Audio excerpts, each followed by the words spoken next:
Good evening, everyone. Welcome to the American Dream. We have two very interesting, funny guests tonight. Dan Cahill and Buzzy Barton. Dan is on the City Council, State Representative, and the Lynn City Council. And Buzzy's also on the Lynn City Council. They're councilors at large, and let's go right to the duties of the council first. Tell us what you do. Well, so Buzzy and I are both at-large councilors, so that means we represent the entire city. We're not. How many at-large councilors are there? There are 4 at-large councilors, and there are 7 ward councilors for a total of 11 councilors. And Buzzy and I are lucky enough to represent the entire city, which is a lot of fun. Do you get more money by being an at-large councilor?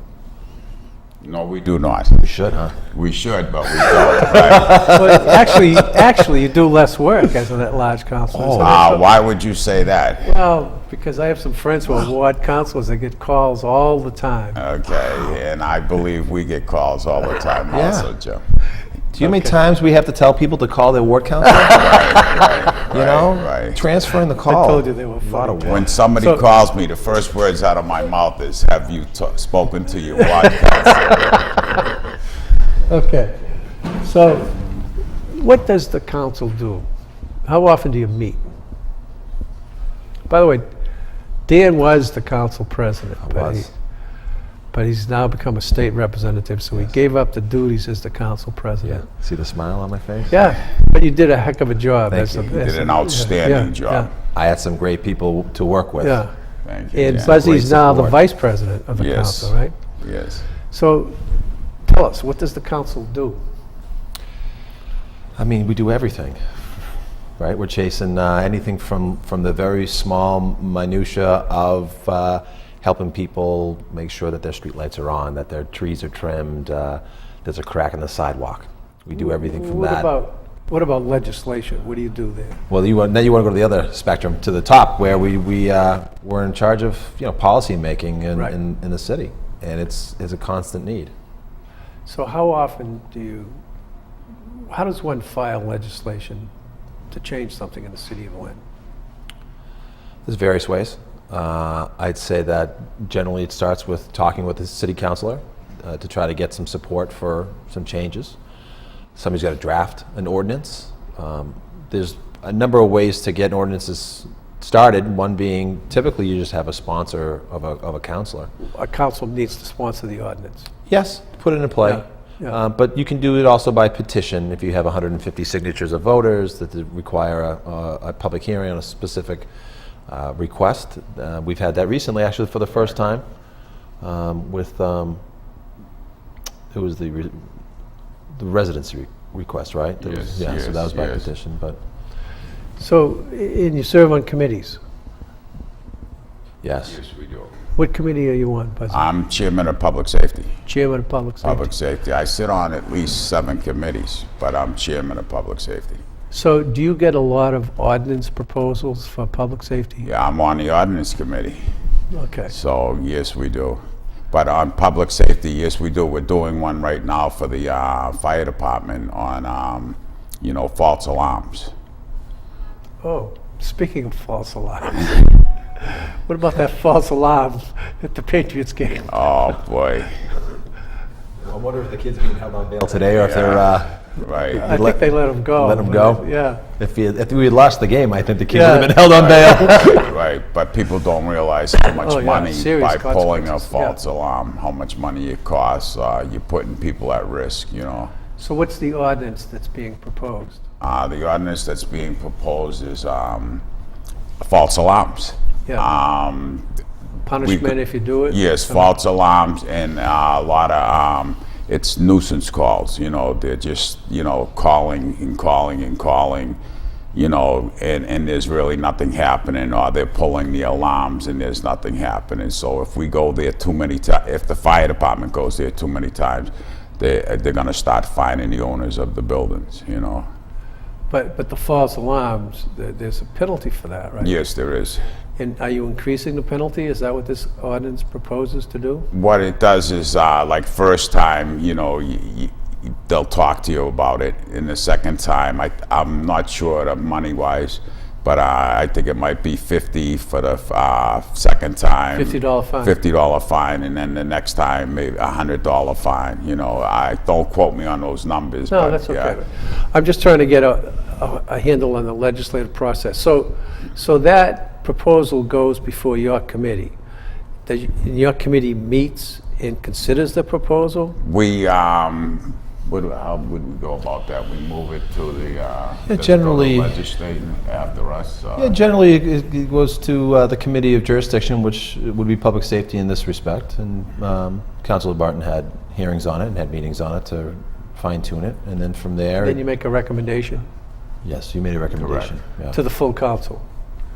Yes. And then it's scheduled at a regular council meeting? Is that it?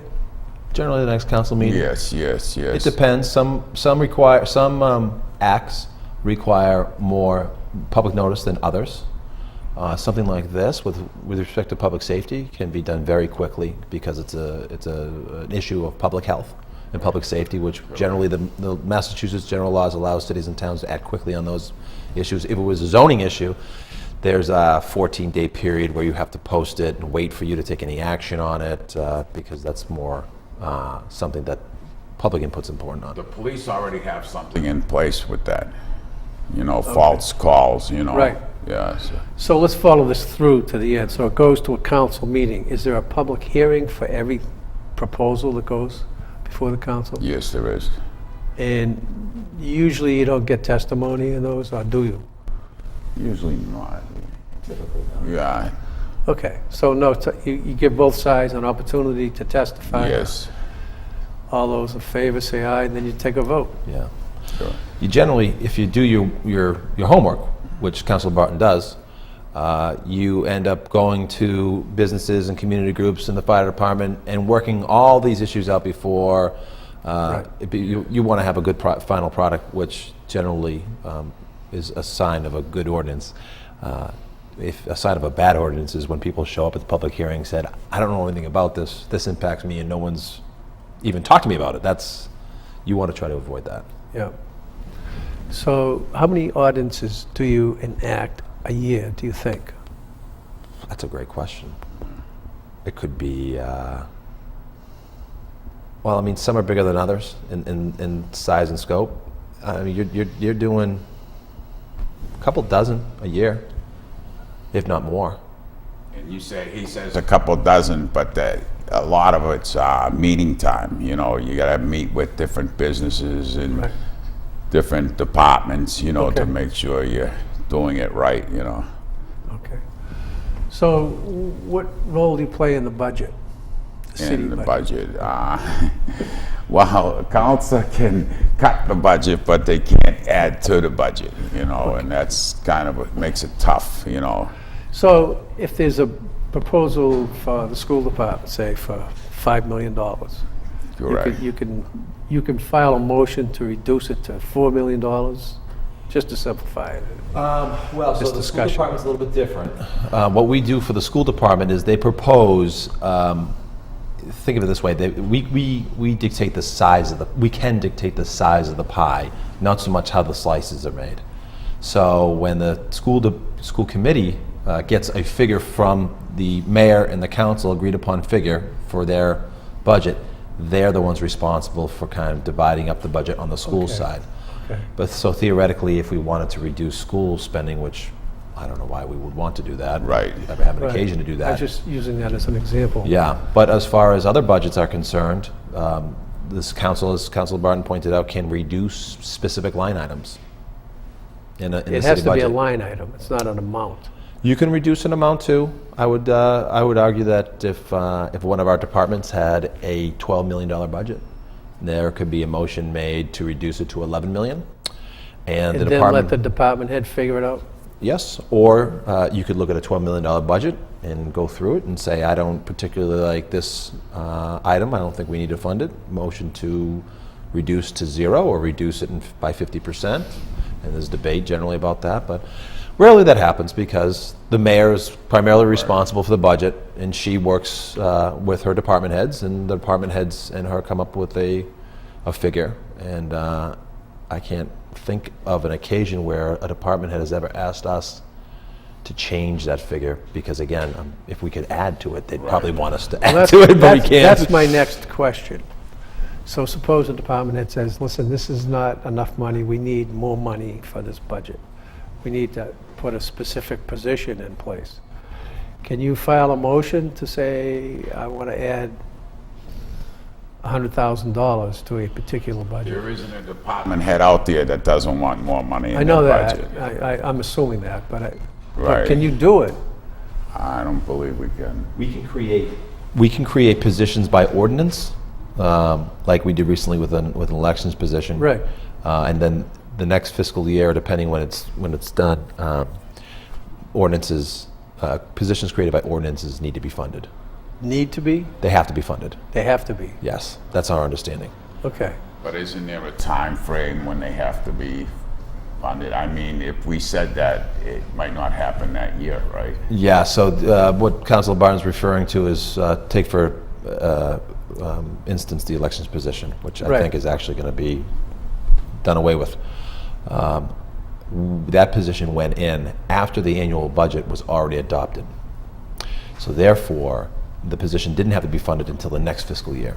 Had it been done prior to the budget being approved, then it would had to have been funded.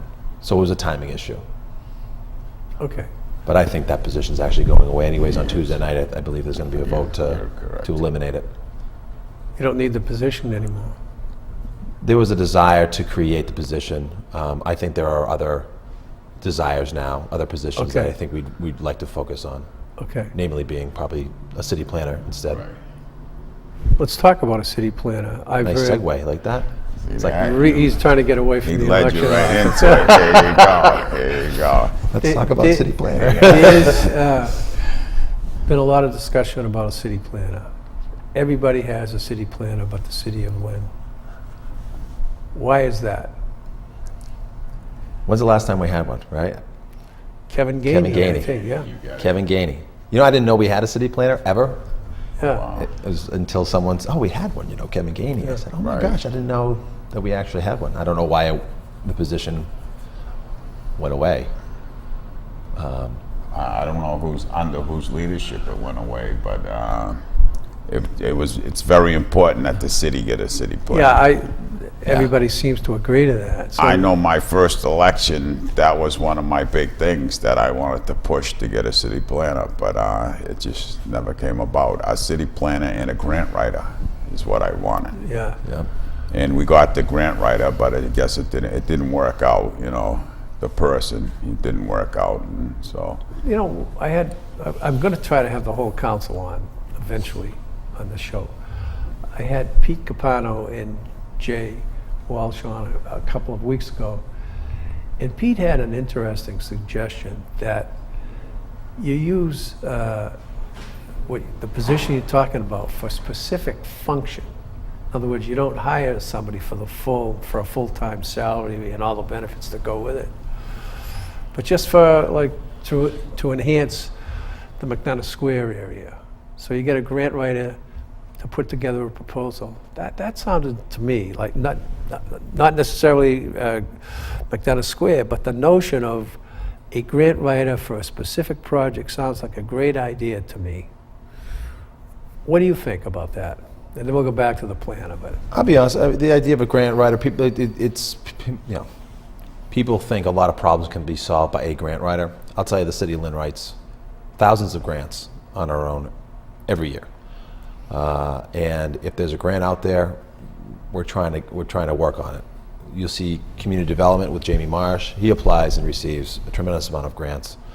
The Housing Authority does a very good job at pursuing grants. Police and fire. Oh, and the schools. Right. I mean, you look at the amount of grants and programming to the school. I think it's in excess of $50 million worth of grants every year. But there's a lot of competition for grants now. And you talk to some of our friends in the nonprofit sectors, and they are, grant writers, professional grant writers, and there's 15 of them just in the city of Lynn, all targeting the same grant. So grants are great, but grants aren't a solution in the sense that it's not long term. Long term. That's the key. Yeah. Right, but they can be helpful to solve Right, problems. but a and lot of get grants- something started. Like, Go ahead, if I Jim. may interrupt for just a second, the police department, when they had, going back to Bill Clinton, he had that grant program for community police officers. That was a fabulous program. Everybody loves it. And then it got defunded under President Bush, and now it gets bounced back and forth. But there's an example of a program that once you start it, you say, if you don't adopt the philosophy that you were just talking about, once you start that program, you say, wow, this is fantastic. I mean, the police loved it, the neighbors loved it, people were safer, stats, criminal burglaries and assaults went down. So what about that One of the notion? problems, Jim, when you do those grants, when you say you put more police officers on the job, Right. and then now they do away with the grants, now the city has to pick up those payrolls, and Right. you know, the city a lot of times can't afford to do I that. understand that, I understand that. Well, the other way is if somebody's on a grant, say we hire you on a grant, Jim, say you're a police or a public safety officer, and Buzzy and I are been on the job longer than you, and there's budget cuts. You stay on the job because you're on the grant. We get laid off. So it's That's not a good and then union. then it's not Right. good No, it's not for the fair. group. No, that's Exactly. not fair. I mean, No, Right. But can't you negotiate that when you're applying for the grant and accepting the grant? that's beyond. We're not involved in that Right. level of detail. Yeah, Right. But like the Shannon grant, we have a great public safety Yes, we grant, do. and it was just re-upped. The Shannon Right. grant, which is through the Right. state funded, and that's been tremendous. Yeah, and that's Shannon's been grant's been going on for quite some yeah, time. it's a good. But I was on that board for a while. Okay. They do good work. They do phenomenal They work. do unbelievable. Yeah. It really Yeah. is. So we're committed to that at the state level, legislature, to fund that. Do you think money is being lost because people aren't applying for the right grants? I don't think so. I think people are pretty, with everything consolidated online now, there's clearinghouses of grants that people, before I think it was, you had to find an obscure fund out there and not too many people were applying for it. Now, with online data, everyone knows what grants are available. What about Congress? Are there federal grants out there? Some, we hope they continue. We have no idea what the future is right. on that. Nobody knows that. Yeah. But the federal government, you'd be surprised how many grants and funding streams affect a lot of portions of Lynn life, specifically Lynn life, because of the dynamics of our city. There are a lot of different funding mechanisms, both city and that's private. your only other source of income aside from raising taxes, right? Yeah. Yep. Fees, fines, but they really No, don't. it's They just small, sustain. yeah. Yeah, they sustain their Okay. need. So let's go back to the city planner. What do you think's going to happen there? Well, I mean, I think that we have to make a good case of why we need one. I know people say we want one, but you have to make a real case for the necessity of it. And the way we see it, especially from councils, and correct me if I'm wrong, Buzzy, but it puts a lot of pressure on councilors when there's a lack of cohesive planning, especially when you start talking about neighborhood developments. We're not professionals, and I think you'll ask every councilor. We're not professional planners. I mean, you ask us what we want, which we shouldn't be having a say in such things as private development, but it's mostly aesthetic issues. I mean, we don't know what the proper size of a building should be or the setbacks. I mean, we have zoning and we adhere to the zoning, but a lot of times people are asking us to go beyond that and vary some of our zoning requirements or support matters before the Zoning Board of Appeals. I mean, we can advocate for what the neighborhoods want and what neighbors want, but as far as what a good development looks like, none of us have that ability. Is that all a planner does, is decide what looks good in the neighborhood? No, I think if you look at planners in other cities, they look at the entire city, they look at specific projects, they can envision spots for economic development. They can work with the city on updating zoning policies to make things more attractive for businesses or residential development. Someone to look at the whole city and make it flow better. I mean, our zoning, we've cleaned it up over the last couple of years. We've tried to clean up some of the real egregious areas that didn't make any sense. I mean, there was in my neighborhood in the Fay Estate, there was some commercial, there was business zoned property, which is years ago must have been like a small little convenience store, like talking like 50, 60 years ago, but now it's a single family home. So we cleaned a lot of that up, but we're still having problems with the real influx of development of a mix between, you know, residential areas, single family homes or double deckers into like high rises. Right. So a planner would work that out. They'd work with the community, the neighbors. They work with developers. They come up with a plan that flows. Right now, it's kind of it's hodgepodge what we're doing. Right. But would even a city planner even help with the traffic? Yeah, I think the city planner designed this current traffic Right. scheme we have in Lynn. Yeah, and things change. Automobiles change. Right. Public transportation change. Maybe this was, you know, if you look at the downtown, we've had studies done before, and there's a continued push to see if converting back to a two-way system instead of all the one-ways would be better. But, you know, maybe it does. Maybe just people are walking differently, not in the sense of physically, but they're walking more, or they're using public transportation more, or Ubers and taxis, and maybe it's time to take a look at what our needs are for parking. Pretty soon we'll have cars without drivers. I'm waiting to take a helicopter to work one day. I want to be one of those drivers. Yeah, we'll all be just running into each other. So how are you going to go forward to get a planner? I mean, assuming that's the desire of the city? Well, Buzzy's going to solve that problem. Thank you, Dan. Mark my words. Is he a good friend? Yes, he is. You said this was going to be funny. I didn't know it was going to be this fun. But I'm sure you're going to have to work with the mayor. I mean, you know, the mayor does the hiring in the city, and you know.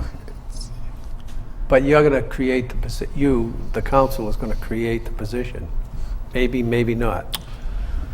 I mean, we've been working very closely with the business community who have been really pushing for this. Right.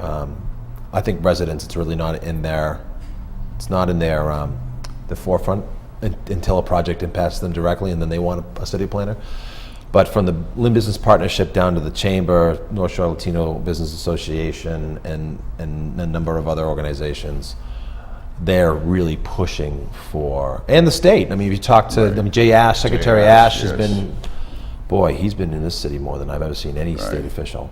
And the TDI fellow, Joe Mulligan, who's doing a great job downtown, they understand that you need a centralized person making decisions on planning. You can't have, the way we joke about it, but it's really not funny. We have 5 planners right now: the council, the mayor, EDIC, and the housing authority, and inspectional services. So we have 5 planners all doing different things, and I mean, but not in a bad way. We're just trying to make things progress, but it would be a lot easier to have. So if you had one city planner, planning department, Correct. they could coordinate all those. Oh yeah, it'd be just with water and sewer. I mean, we almost forget about water and sewer.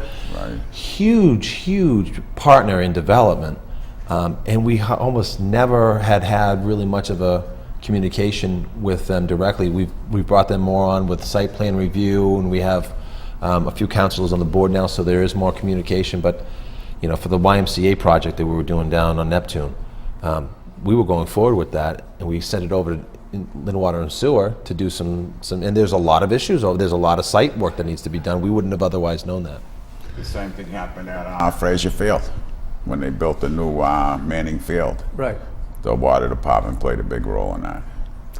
At one point, there was a proposal before the Lynn City Council, and I think it was before the two of you served on the council, Thank God. that So don't blame us. Yeah, we can. Who are we going to blame on this one? Yeah, are we going to be in favor of this, or are we going to? just say yes. The proposal was to hire a lobbyist for the city of Lynn to work in Washington, D.C. A grants writer, if you will. It was a combination of those And it was seriously considered by the council and ultimately rejected. Is that the kind of role a planner could play to some degree? Keep an eye on Congress, what's happening in Congress, was there? I don't think so. I think we have Congressman Moulton to do that, and Senator Warren and Senator Markey, and I think that's their job. A planner would have more than enough to do in this city than, keep an eye on Washington. Well, I'll be frank, Congressman John Taney told me one time that he didn't get a lot of requests from the city of Lynn for grants. Oh, really? Yeah. Yeah, probably because there's... And I don't know what the current situation is. Because there's no centralized person to coordinate it. Do I think a planner would be down in DC lobbying? No. But I think that a planner in a department would identify specific needs. Right. And then That's work what through I'm the talking council about, and work through the mayor to then, have those discussions with our federal electeds in their Okay. offices. Do you guys got anything you want to say? I want to ask you another question. Any priorities that you've got in mind? Boy, how much time do you have, Jim? We don't. We only have less than 2 minutes. Priorities, all the above. If you were going to look forward a couple of years from now, what would your dream be for the city of Lynn? What would you like to see happen? You want to go first, Buzz? You No, go ahead. You sure? 'Cause Yeah. what if I take the good stuff, though? That's all right. He can just say ditto. Ditto. Yeah, right. I agree We with have that. been talking about development in this city for so long, and we really have been so laser focused on it since the downturn of the economy, and understanding that Lynn needs to be more self-sustained, that I would love within the next 3 years to see the development on Beacon Chevrolet, the Market Basket opening up, the gear plant development being done, the South Harbor plan coming together. That I think that's a game changer in terms of those revenue things, yeah. and just perception to the city of Lynn. Right. Once one person decides to make the investment and then they see that return, it's going to be a game changer for the city of Lynn, because then you'll see a lot of developers coming in. And I know this is contentious, and I'm not talking about gentrification. What I'm talking about is positive, good development.